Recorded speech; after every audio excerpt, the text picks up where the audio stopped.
क्या बिहार में खत्म होने जा रही है शराबबंदी? क्या एक दशक पुराना कानून अब राजनीतिक दबाव में ढहने वाला है? बिहार की राजनीति में इस वक्त सबसे बड़ा सवाल यही है, क्या मुख्यमंत्री नीतीश कुमार अपनी सबसे महत्वाकांक्षी नीति पर यू टर्न लेने वाले हैं? क्योंकि अब विरोध सिर्फ विपक्ष से नहीं बल्कि अपनी ही एनडीए सहयोगियों से उठ रहा है। विवाद की शुरुआत कहां से हुई, आइए सबसे पहले उसे जान लेते हैं। नमस्कार, आप देख रहे हैं जी न्यूज और आपके साथ मैं हूं राधा बगोत्रा। दरअसल बता दें कि केंद्र में एनडीए की वापसी के महज 3 महीने बाद ही बिहार में सियासी हलचल तेज हो गई। जीतन राम मांझी, जो हिंदुस्तानी आवाम मोर्चा यानी कि HAM के संस्थापक और केंद्रीय मंत्री हैं, उन्होंने खुलकर कहा है कि शराबबंदी कानून की समीक्षा होनी चाहिए। उनका दावा है कि 8 लाख से ज्यादा केस शराबबंदी से जुड़े हैं। इनमें से 3.5 से 4 लाख मामले वंचित वर्गों के खिलाफ।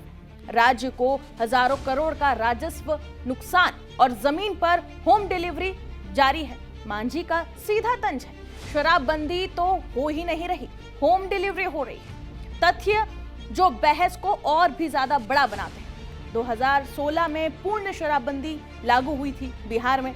शुरुआत में इसे महिला वोट बैंक का बड़ा समर्थन मिला, लेकिन हर साल जहरीली शराब से मौत की खबरें सामने आती रही। अदालतों में लाखों केस लंबित है, जिससे न्याय व्यवस्था पर भी दबाव है। मांझी का आरोप है कि छोटे गरीब लोग पकड़े जाते हैं, लेकिन बड़े तस्कर पैसे देकर बच निकलते हैं।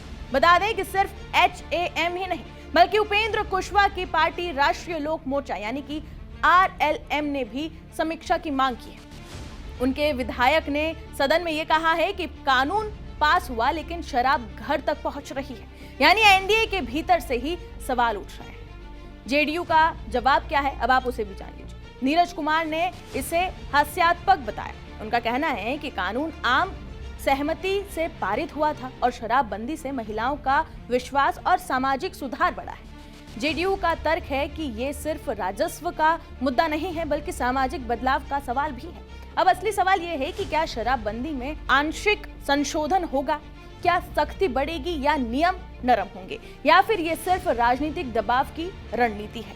याद रखिए, शराबबंदी नीतीश कुमार की सिग्नेचर पॉलिसी है। इसे बदलना उनके राजनीतिक नैरेटिव को भी बदल सकता है। बिहार में शराबबंदी सिर्फ कानून नहीं, एक राजनीतिक पहचान है। लेकिन जब अपने ही सहयोगी सवाल उठाए तो फैसला आसान नहीं होता। अब निगाहें टिकी है कि क्या नीतीश कुमार समीक्षा के लिए तैयार होंगे या फिर सख्ती बिहार में शराबबंदी को लेकर और भी ज्यादा बढ़ाई जाएगी। आप क्या सोचते हैं, शराबबंदी जारी रहनी चाहिए या समीक्षा होनी चाहिए बिहार में? कमेंट में अपनी राय जरूर बताएं और बाकी तमाम खबरों के लिए जुड़े रहें जी न्यूज के साथ।